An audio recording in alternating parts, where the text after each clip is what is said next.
Hello, and welcome to round 2 of the Parenting Roundabout podcast for the week of October 18th. I'm Catherine Aleko, and I'm here with Terry Morrow. Hello. Usually on this podcast, we talk about parenting issues, but once a week, Terry and I like to get together to discuss TV, movies, books, and other entertainment topics, because it's nice to talk about something other than parenting for a change.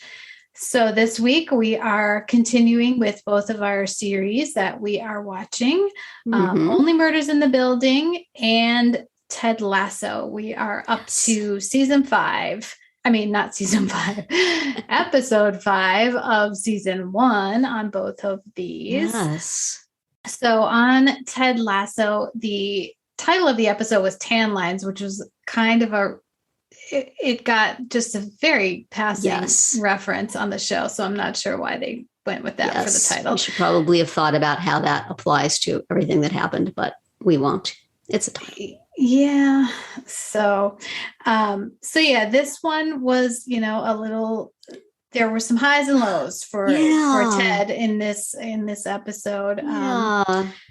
Some of his motivational and team building efforts are actually starting to pay off for him, and his team actually won a game. Yes. But there was a great personal cost. Yeah. I mean, it wasn't related to him winning. But so I guess you wouldn't call it a cost, but kind of happened at the same time. So made each of them bittersweet. Right.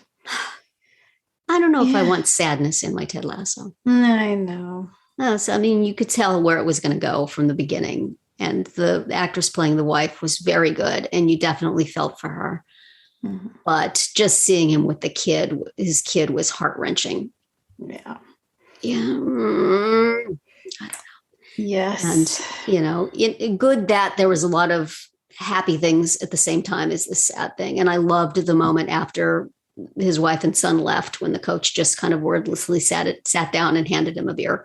Right. Because he does have people who understand what's going on. But man, it's a little brutal. Yeah, it was a soccer ball to the heart. Exactly. Football, they call it football there? They do call anyway, it football. A hard round object directly to the solar plexus. Directly is what I'm talking about. Yes. Kicked by somebody with force. And you got to see a happy marriage in the form of Higgins. How adorable. And his wife who delightfully suggested that she hoped Rebecca would get heart disease. That's right. Just in her chirpy so long to her man. Yes. Just drops that in. It reminded me of Parks and Rec of Jerry. Me too. You have Higgins, who's just kind of like a bumbling fool at work and not liked by anyone, not successful, and then he has this lovely wife and he's very happy with her, and there are 5 kids, 3 dogs, and a terminally ill cat in a small house. But yes, I definitely got the Jerry vibes from that too, and it made me laugh. But not he doesn't have it quite as good as Jerry, but still, his wife it's is the not hapless schmo at work has this happy life outside of it. Right. Good for him. Yes. And by the end, I think Rebecca's heart had grown 3 sizes because she was actually sort of happy they won, or was she just doing that for show? Oh, I think she's feeling very torn. Yes, she did drop an expletive at one point. Yes. Where she saw the direction in which this was going. She was very happy when he took Jamie out of the game. Mm-hmm. And which, hooray for that. What a insufferable twit. Yes. But certainly an unpopular call. And thank goodness it worked out for him. But she was happy because she thought that was going to go badly. But then it seemed like when they did win, she sort of rolled her eyes and clapped because what are you going to do? Yep. It's an unstoppable force. Ted Lasso is an unstoppable force. Unless, of course, you're his wife, in which case, I guess that would wear you out after a while. But I mean, I think it's it's reductive to say that was the reason for them to split up, Mm-hmm. Yeah. And that, I mean, that's what the show did, but obviously there's got to be more to it than that. Mm-hmm. But I did like how they portrayed it as painful for both of them. Yes. And that honestly, what was happening was because they both cared about each other. Yes. She wanted to make it work and she just felt like she couldn't. And he, rather than clinging to her and trying to just keep hoping that it would change. He did the kinder thing, which was to let her go. Yeah. And I mean, her feeling that him always wanted to make her happy was sort of a burden at some point, and him realizing that the only way to make her happy is to let her go is sort of lovely, even if so sad. Yes.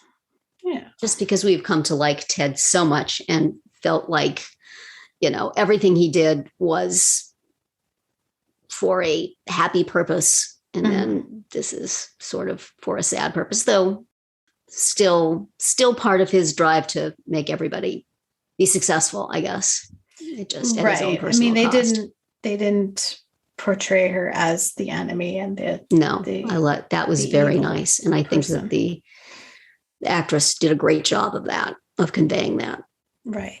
And quite a contrast from the previous episode where you saw Rebecca's horrible ex-husband. Yes. Right. So there's even a marriage breaking up can be a good marriage in contrast to that, respect between the two people and love, even at the end. But still, I'm sad. Oh, this show for sadness. I'm not looking for sadness when I turn on Ted Lasso.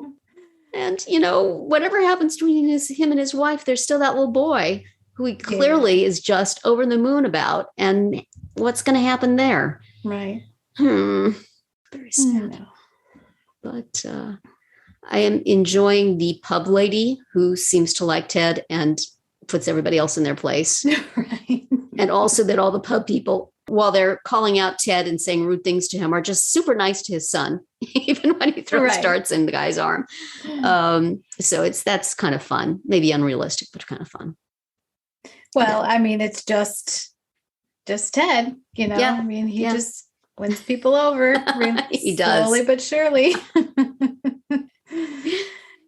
And Keely is, at least for the moment, being firm about kicking Jamie to the curb, as well she should. And appears that there will at some point, when Roy gets around to being forthright, possibly going to be something between the two of them. Yeah. He's not quite there yet. Right. So that was nice. And I guess Rebecca is offering Keely a job with marketing for different members of the team, which seemed to be sincere. At first, early on with Rebecca, I would have thought, oh my gosh, is she setting this up so that the team will look bad and Keely will look bad and blah, ha, ha, ha, ha. Right. But I don't think we're there anymore. They seem to be. Yeah, they seem to be genuinely sisters, Right. Yeah. They've bonded. Their rickshaw ride and their bad relationships. Are you just doing this because I was nice to you in the loo? I think is what Keely said. But that's a nice, all the relationships involved here will be interesting seeing going forward, except probably Ted and his wife. Ooh. But it was very gratifying when the team won without Jamie. Oh, yeah. Absolutely. Not that will make him any less insufferable, most likely, at least in the short term. We'll see what the repercussions are of that. So. Just very sweet things like when the team all gathered, I guess, was it at the end or at halftime, I think, and somebody scooched over and gave Nate a seat. Yes. It's like, this is what the team is like when they're working like a team and not like a bunch of prima donnas. So, or a couple of prima donnas and a bunch of also-rans. Yes. That's really what it was more like. But anyway. Things are starting to happen the way Ted planned. So I always enjoy sitting down for this. And even though there were parts of this one that were a little hard to watch, still very well done. And at least not 100% downer.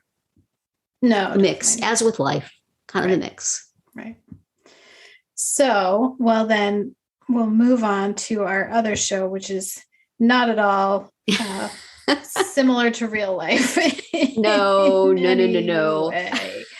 Only Murders in the Building. This episode was called Twist, dun, dun, dun, because at the end of the previous episode, we discovered, the Oliver and Charles discovered that Mabel had been lying to them about knowing Tim Kono.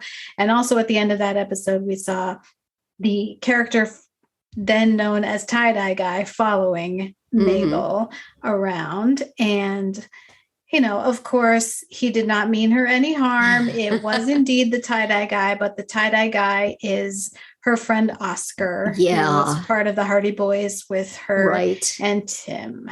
I didn't say anything about that, but I was kind of figuring that's who it had to be, just by the law of economy of characters. Yeah. That guy is unaccounted for. It's probably him. Right.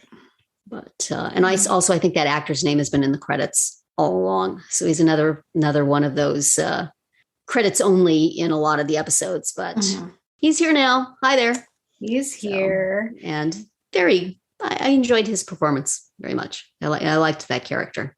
Yeah. So this is the guy who went to jail for the death of their fourth friend. And now he's out, and his father doesn't want him to have anything to do with Mabel, but understandably he wanted to reunite with her. Yes. And so they go on this kind of wild goose chase, trying to follow up on the appointment that Tim apparently had. And of course, Oscar is the one who figures out where it really is, not where Mabel thought it was. So. Right. And it turns out to be her brother's place, right? Her cousin. Her cousin. Yes. Yeah. Okay. Her sketchy cousin, as she calls him. Yes.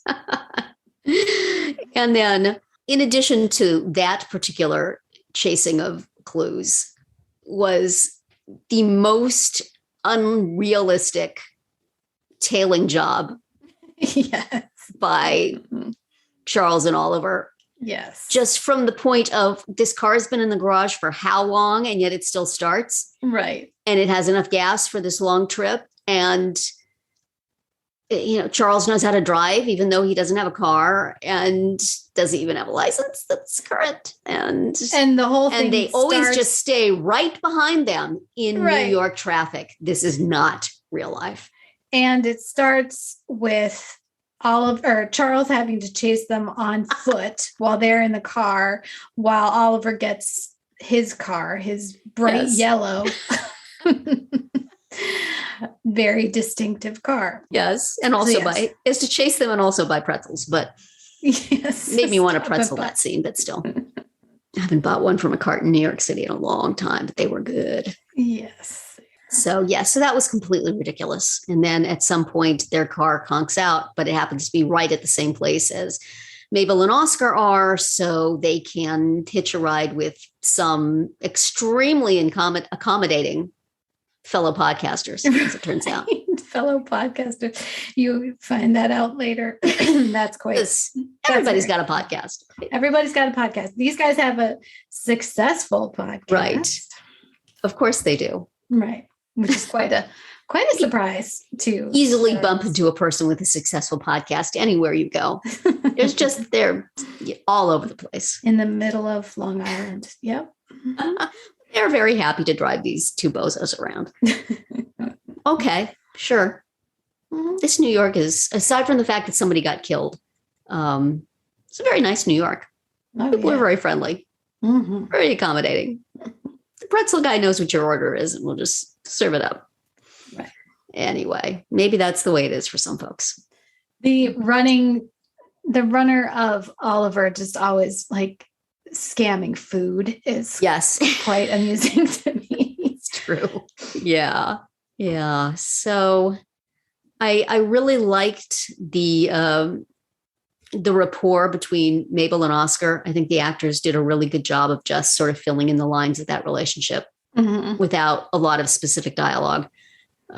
just the way they reacted to each other and facial expressions and stuff. So I'm really interested to hear what's going on there and what's going to go forward. And not so much do I care about Tim Kono, but the living people are pretty interesting. And I do have to wonder, the whole thing of Oscar being sent to prison because Tim wouldn't say that he had seen their friend Zoe arguing with someone else. I mean, Mabel knew that Tim knew something. Right. So if she had said that, wouldn't that compel Oscar's defense to try to... One would think. Yeah. But I guess she's torn in loyalty between the two of them. Yeah. But we don't really know too much what exactly her relationship was with Tim, other than just long time friendship. Right. Seems like maybe there's a little romantic thing with Oscar, but could also just be friendship there too. Right. So I don't know if she was like more involved with one than the other and didn't want to. These are the questions. Yep. That are in our minds as we watch this, and perhaps they will be answered at some future date. Yes. So now, does Oscar have to wear tie-dye every episode? I know. That was the other thing about the whole thing, him wearing a tie-dye. Like, oh, how convenient. That's right. He chose that same hoodie that day. Shirt. Yeah. Does he have a whole closet full of tie-dye hoodies, or is it just a coincidence? He did say that he was trying to be tie-dye guy now. Like he was trying to make that his like signature look. Want more for your life, Oscar. Want more. Come on. You could do better than that. Maybe that goes along with him being a yoga teacher now, I guess. I don't know. Is tie-dye particularly yoga-y, I guess? No, I don't. I would think that Charles and Oliver would think it was, but I wouldn't think that a contemporary Ute would think so. No, I don't think so. But we do not come to Only Murders in the Building for verisimilitude. We come to it just because it's a hoot. Exactly. Is it doing well? Do we know? I don't know. My friend said she watched a couple of episodes, didn't like it, and stopped. But I've seen other people. Brian Grubb, TV critic Brian Grubb, praise it. Good. So I like that. Nice. And I mean, they've been talking about it on the Bobby Bones show as sort of, I think they said they liked it. So that's a good review. I don't know if any of the podcasts we listen to have reviewed this. We'll have to go back and check. I think Pop Culture Happy Hour did talk about it. I think they liked it. I'm just wondering how it's doing, because it is, I mean, I feel like it's getting more interesting as it goes along. At the beginning, you just have to sort of be in it because you like these actors. And then as they do more, it gets more interesting. So, as with Ted Lasso, happy to tune into this every week and see what's there. Yeah. And,